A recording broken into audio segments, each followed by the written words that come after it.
with people, many people on the frontier of innovation. Innovation in healthcare, innovation in government, innovation in business, working to make things better. But not all innovation is positive. Dark innovations in chemistry have exacerbated the addiction crisis in this country. Synthetic opioids like carfentanil, and the substance we're here to take action on today, 7-hydroxymetragenine. 7-OH carries a high risk of addiction on purpose. It is a powerful opioid agonist, many times more potent than morphine.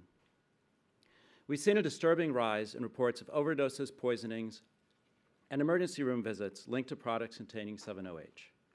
These substances are often sold online or in convenience stores with no quality control, no dosage control, and no warnings.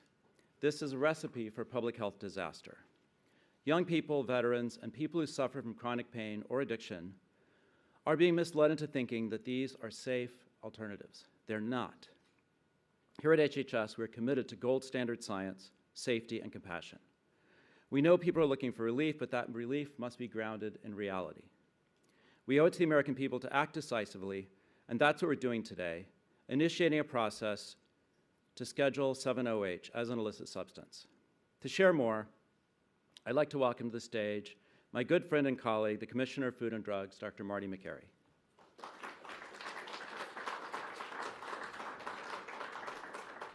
Thank you, Deputy Secretary O'Neill. It's great to be here.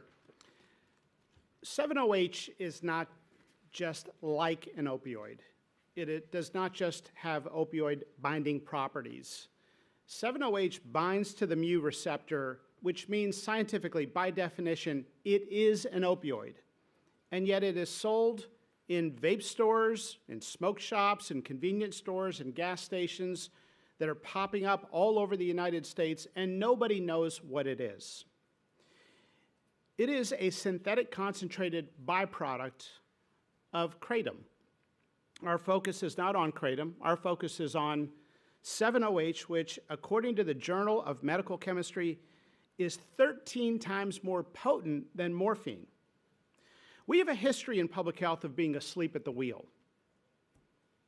30 years after cigarettes were widely used, then we started raising public health concerns. After heroin, crack, cocaine, and other street drugs became popular, about 10 years later, the medical establishment and public health community responded. 18 years after the approval of OxyContin by the FDA, we woke up to a terrible crisis that may have killed almost 1 million Americans. And then again, right afterwards, with fentanyl. We have a history of being asleep at the wheel. For the sake of our nation's children, let's not get caught flat-footed again. Public health is supposed to prevent disasters, not just clean them up after they killed thousands and thousands of people. Why do we get caught flat-footed time and time again? In my opinion, it's because of a disconnect between the ivory towers and the streets. Have experts been to the vape stores? It affects what we see in the operating room. I learned from living and working in inner-city Baltimore that you have to be proximate to a problem to understand it. We can't just talk about it on panels at medical conferences and in the ivory towers of the medical establishment. I saw on the streets of Baltimore how some of my patients that I would bump into switched from the prescription opioid that I would prescribe to heroin because they couldn't afford the copay.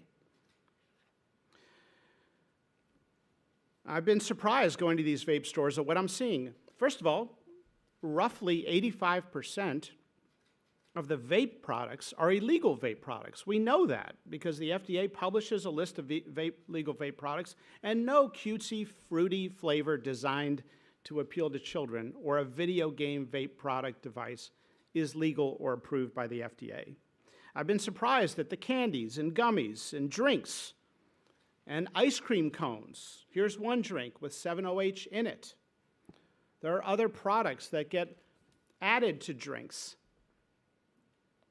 Do we understand what 7-OH is at public health scale? Let's not get caught flat-footed again.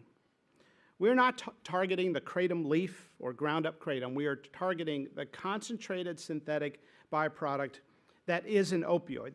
The Trump administration is deeply committed to preventing another wave of the opioid epidemic. And this is deeply personal for many people. It's deeply personal for the Secretary of Health and Human Services, who will share how at a young age he struggled with addiction.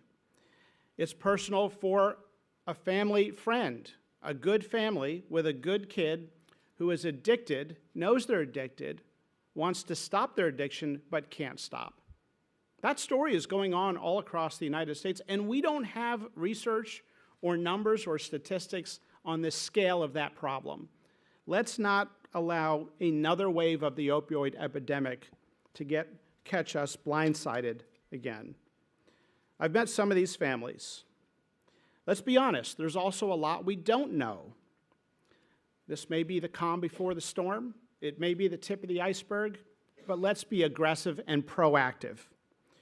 Today, the FDA is announcing that we are initiating action to recommend scheduling of 7-OH as a controlled substance by the DEA.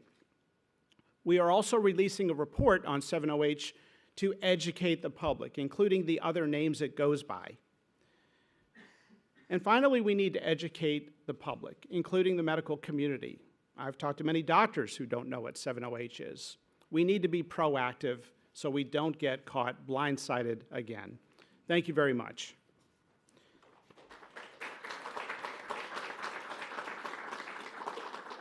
Now I'd like to introduce DEA Assistant Administrator Tom Pervoznik. Tom, if you could come up here. He leads the Diversion Control Program Office, and he's worked with HHS to uncover billions in healthcare fraud. Thank you, Tom.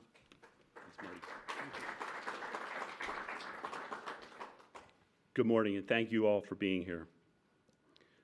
Let me start by saying DEA's mission is to protect the public health and safety, period. That means taking action when dangerous, unregulated substances threaten American lives. DEA just received the Department of Health and Human Services formal recommendation for 7-hydroxide mitragynine, and now that we have it, we'll review it expeditiously, thoroughly, and in accordance with the law. We don't play politics with science, and we don't cut corners when it comes to public safety. DEA is the agency charged with making the final scheduling decisions under the Controlled Substances Act. But we don't act alone. We rely on HHS and the FDA to conduct rigorous, science-based evaluations, including the 8-factor analysis that considers abuse potential, medical use, and public health risks. DEA will now begin the legal rulemaking process, which includes an opportunity for the public to comment before any final scheduling decision is made. That means full transparency, and all voices will be heard. DEA will do what we've always done: follow science, follow the law, and do what's right to keep our communities safe. Thank you.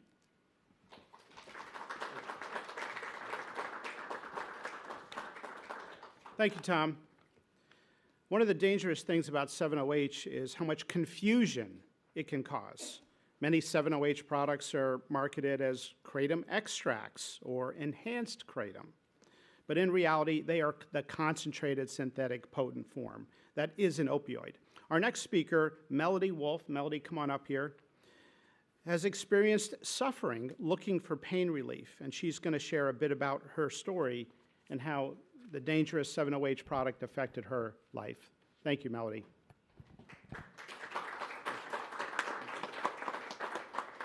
So very good to be here today. My name is Melody Wolf, and I'm from Kalamazoo, Michigan. I have 3 grown children, and I'm going to be celebrating my 39th wedding anniversary on July 31st. So I'm very happy to get to do this and have my family see me doing this today. I'm also a 20-year chronic pain patient. I spent 8 of those years in bed.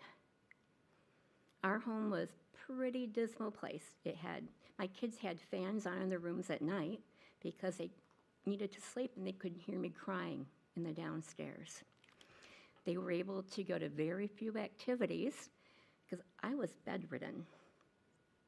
And they had no parent to take them. My husband was working, and so I missed out on a lot of activities that they should have been at. And to be quite truthful, my marriage was headed for a divorce. But remember, I'm celebrating my 39th wedding anniversary soon. I saw many doctors at the Cleveland Clinic, the University of Michigan Rheumatology, and so many specialists. I was taking up to 11 medications at one time from one doctor, and one of them being the highest patch count for fentanyl. It didn't really help my pain. It made it easier to take because it made me sleep a lot, it made me groggy, but you know what? It also made me mean. And like I said, our house was a dismal place, and I'm just so thankful that I found a botanical called Kratom. And right away, my life improved. I was out of bed, I was doing activities with my kids, and I lost a lot of weight too. Being in bed for 8 years, it affects your health very negatively. So I got my life back. I've taken tent camping trips to both eclipses, and things just turned around for my family. And in 2022, during COVID time, my daughter and son-in-law lost their childcare. I got a call. Mom, would you like to come move in with us for the year? I said yes immediately. Don't you have to ask Dad? No. So it was very, very thrilling for me to get to spend the entire year with my granddaughter. And it was Kratom only, the powdered leaf, that saved my life. And now I'm seeing something very dangerous happen. 7-OH is being sold over the counter, and it is not the plant. It's a concentrated substance that is very dangerous to consumers. 7-OH is not what helped me get out of bed and get a quality of life again that I enjoy.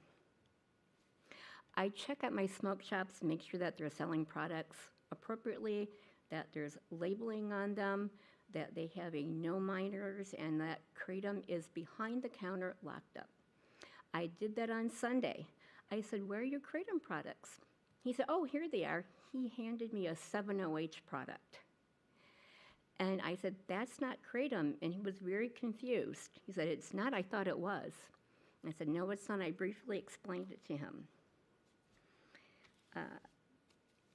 And then when I told him that I do not take 7-OH, I never would, he said, well, I'm very glad to hear that, because many of my customers tell them that it takes them back to their heroin days. And there is the big danger. So this is what's happening. 7-OH is pulling people away from the opioid use that they've been trying to get away from. 7-OH needs to be off of the shelves. Thank you. Thank you, Melody. Now we're going to hear from Senator Markwayne Mullin from Oklahoma, and he has been a champion in Congress on addressing the opioid epidemic. And so, Senator Mullin, great to have you here, and thanks for speaking. Thank you. Great. Thank you, sir. Appreciate it. You know, we all get involved in issues for purposes of either passion or personal experiences. And with the opioid crisis or the drug epidemic we've had throughout the country, it's affected almost all of us, either directly or indirectly. For us, my wife and I, it's affected us directly. You know, unfortunately, we have family members that we love and we want to take care of. And if you've ever dealt with a family member that is struggling with drug use and you're the caregiver of that individual, they go missing for days. And you're worried about your phone ringing. You're afraid to be away from your phone. The phone rings at 2 o'clock in the morning, you pick it up because you're afraid to hear what you're worried about 24/7 is they found him dead. And typically it's, hey, I got arrested. I got in a fight. I'm in trouble. Got stabbed. Can you come get me? The list goes on.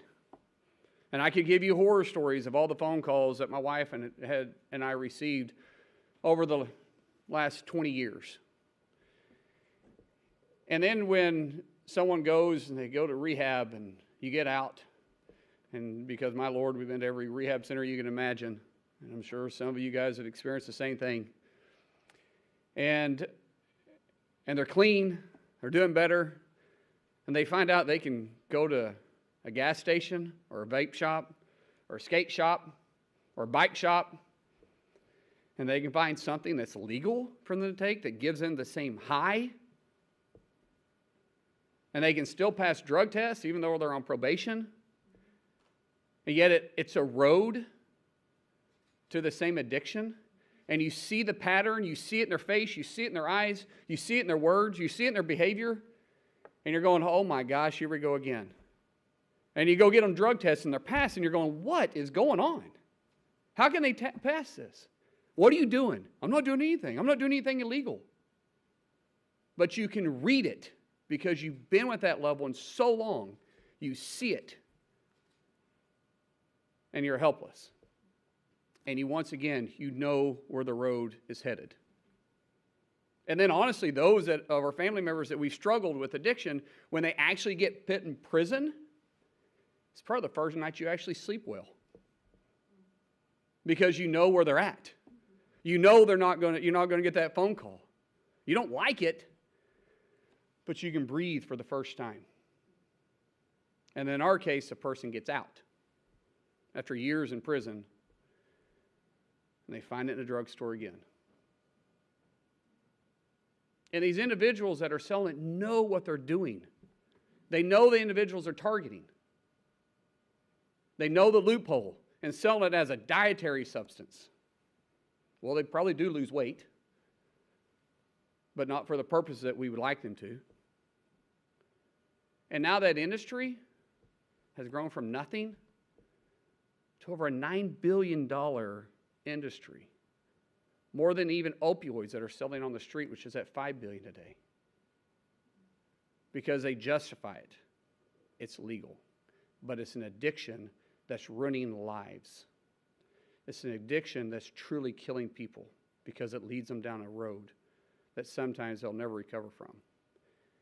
And we've known this, and for the first time, we have a secretary that not only has a backbone to do something about it, but he does it because he has personal experience. He understands addiction better than probably any of us in this room. And it takes somebody like that understands the danger that this causes to stand up and push against this, I say, illegal industry, because they're using every loophole they possibly can. And once again, selling it as an energy drink or a dietary, but yet the packages look like it came off the shelf of a cereal box or a candy bar or one of their favorite Mountain Dew drinks. The list goes on. They know who they're targeting. And so, Secretary Kennedy, thank you for standing up and actually doing something about this. Because this isn't anything new. This has been around for years. But without your leadership, this would never happen. So, from my family and every single family that has dealt with this, God bless you and thank you.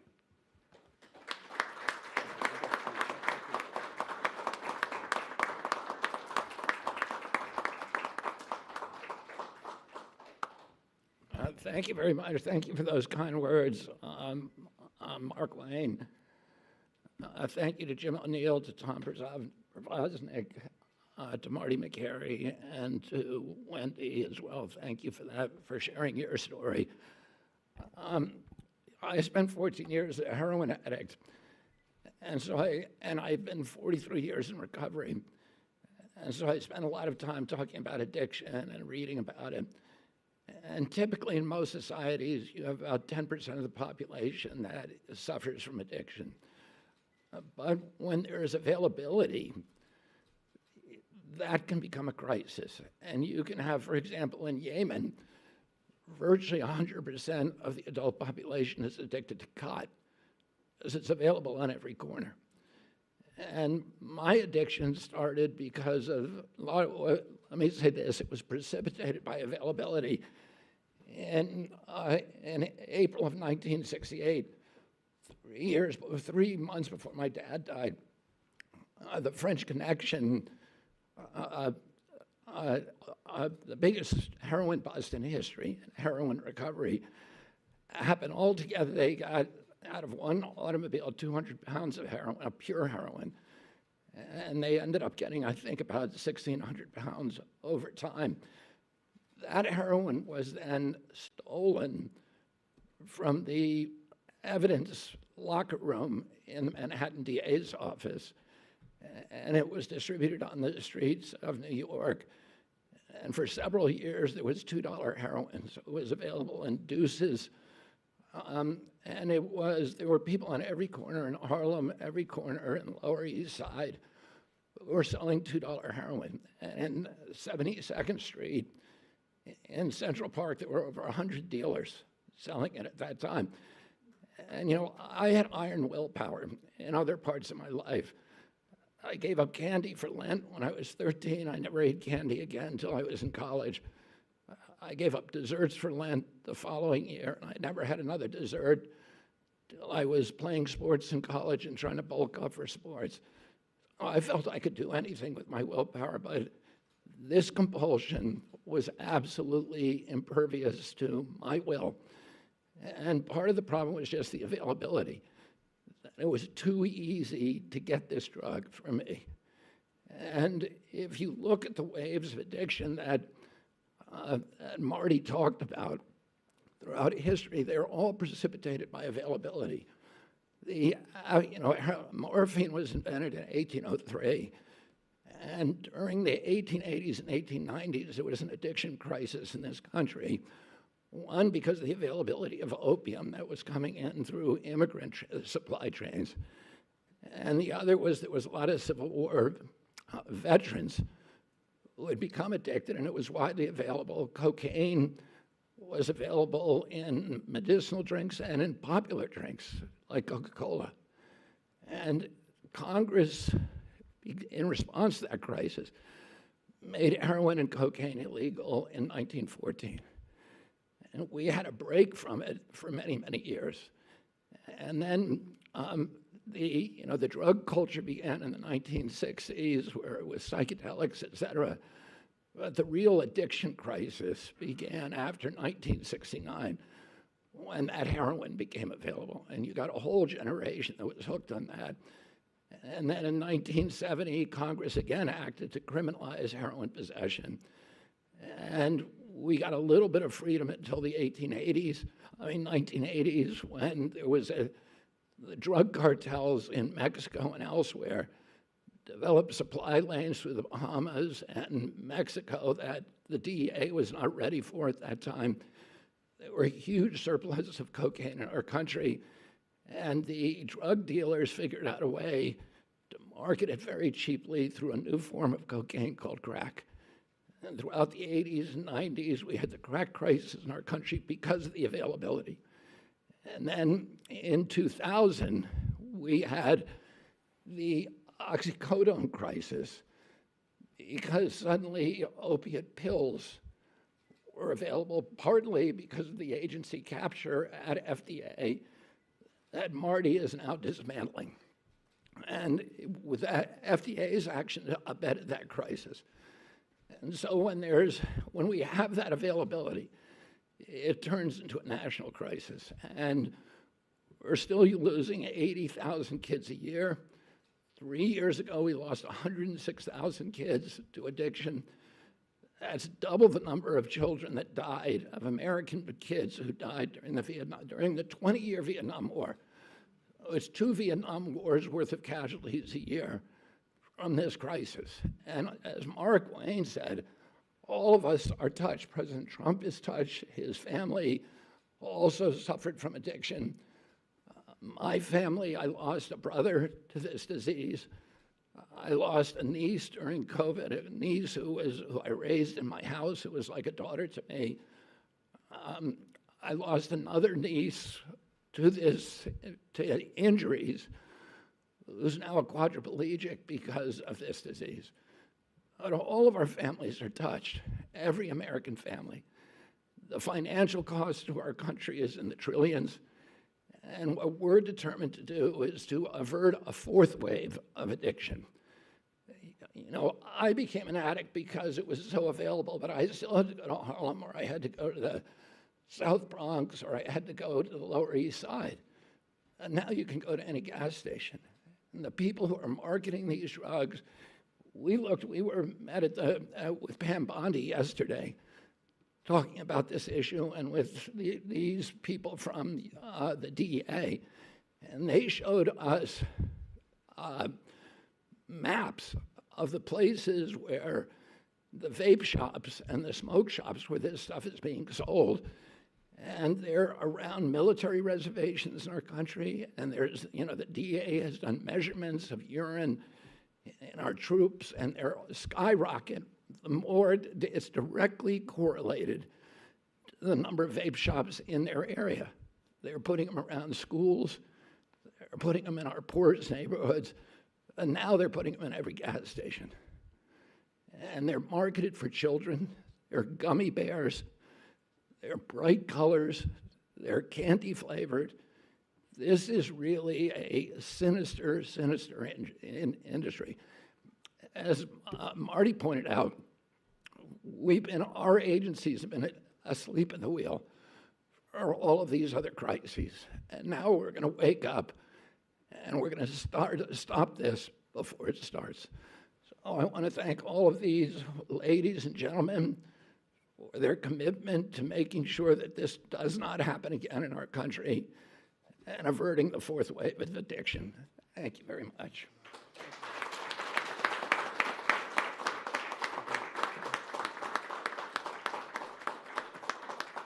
Thank you, Secretary Kennedy. We're now going to take questions from the press.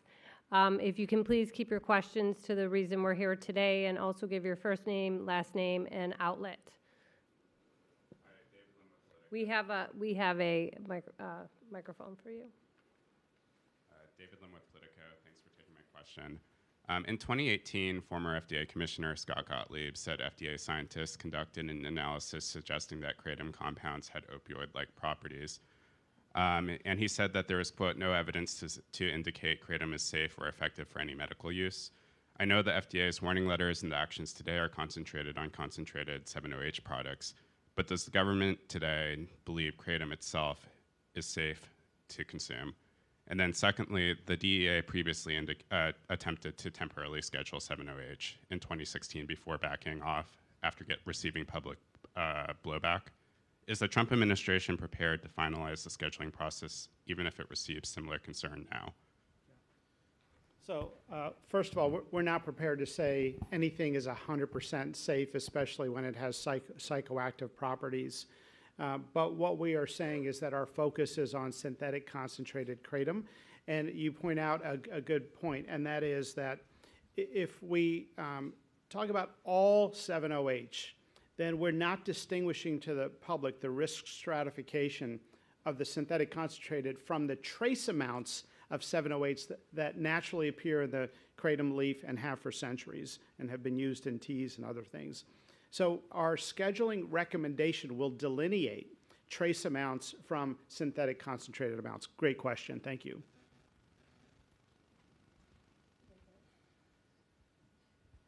Hi, Lizzie Lawrence, reporter with STAT. I'm curious how many, if there are any known cases there are of 7-OH being recorded as the sole cause of a fatal overdose.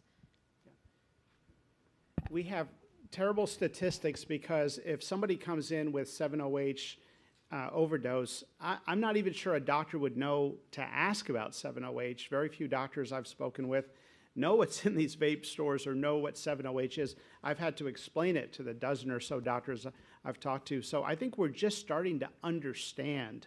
It's very, very reminiscent of when we prescribed opioids to patients who didn't need them after minor surgical procedures, or too many opioids for those who did need an opioid.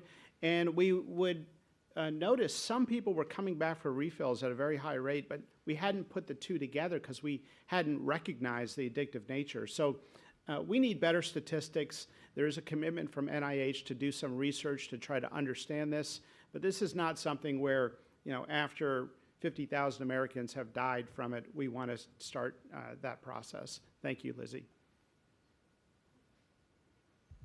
Hi, Sarah Overmall, CNN. To David's question, what kind of regulation and guidance or scientific evaluation could we see in the future about natural kratom? Look, I think there have been physicians who have had concerns about some claims around natural kratom. We have to prioritize what we work on.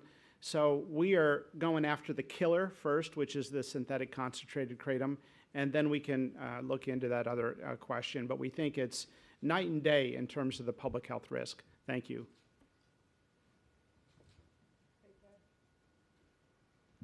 Hey, thank you. I'm Scott with CBS. You mentioned the doctors need to become more familiar with the danger here, and you've issued a letter, I think, today to doctors. But what, in fact, changes today?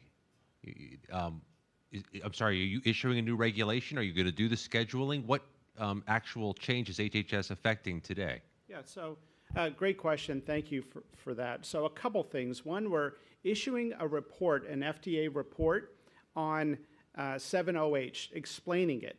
We are putting that out there. We are, and we'd love for you to let Americans know about that report so they can learn. It has both a deep science component and a section for lay people so they can understand the issue. We think every school board should be talking about this.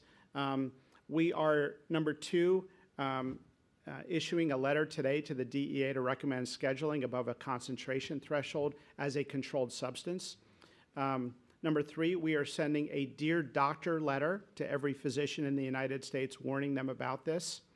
And we're going to continue to try to educate the public. So a couple very definitive actions today, and of course we announced a couple weeks ago that we have let distributors to the retail stores know that we have serious safety concerns and specified those concerns.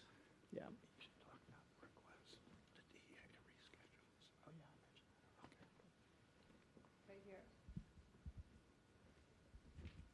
Hi, Margaret Manta with Notice. You said that you're thinking about this in terms of concentration, where it's like trace amounts of 7-OH and kratom versus, the much more concentrated product. Is this a framework that you think the FDA could use for other dietary supplements? I think it's a good idea. Thank you for suggesting it. We do something called an 8-factor analysis. So our scientific team and the scientific team at the DEA independently try to evaluate, is there a threshold? And they look at animal studies and a whole bunch of other criteria to look at dependence and addictive thresholds. So we have a threshold that is calculated in 2 different mathematical ways to try to distinguish what we're talking about with concentrated kratom from the trace amounts that appear in the kratom leaf. Thank you.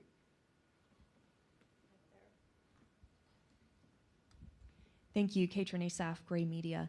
I know you said this process is just beginning, but of course that takes time. So in the meantime, can you tell us how quickly can we see these products removed from shelves or at least made harder to obtain? And then what message do you want to give to Americans who are seeing this and saying, oh, I thought it was totally safe and maybe still today can actually go and get it?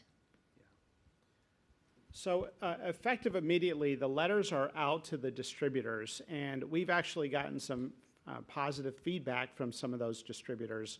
So we're sounding the alarm with the distributors of the synthetic concentrated kratom. We also want to create a national conversation where parents talk to their children. Kids are sometimes using these substances and the parents don't know, and sometimes the kids are using it and they don't actually know what's in these substances. So this is a time as with other new addictive substances that enter the United States, for us to have these conversations. And I hope school boards, places of worship, all talk about the illegal substances in these vape and smoke shops and gas stations. Thank you. Hi, Liz White with the Wall Street Journal. Also very present in smoke shops and vape shops are high-potency cannabis products and synthetic cannabis products such as Delta-9, Delta-8, THCA, high THC products. And these have been linked in the medical literature already to psychosis. Is there a reason that this kind of well-established smoke shop problem is not something you're going after?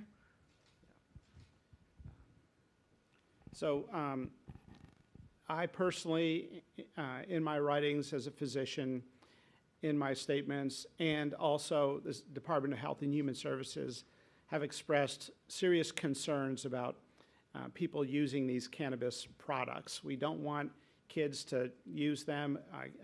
Cannabis use disorder is a real thing, and as you appropriately mentioned, there are now studies linking it to psychosis and even cardiovascular problems. So that is an entirely separate public health campaign, and it's an important issue. Thank you. Okay, last question right here. Thank you. Amanda Seitz with the Associated Press. I was wondering if you could say what class you're recommending that it be scheduled and how quickly you're expecting the DEA to act. Class 1, it is an opioid by definition. It will be ultimately up to the DEA to decide. Thank you. Thank you so much.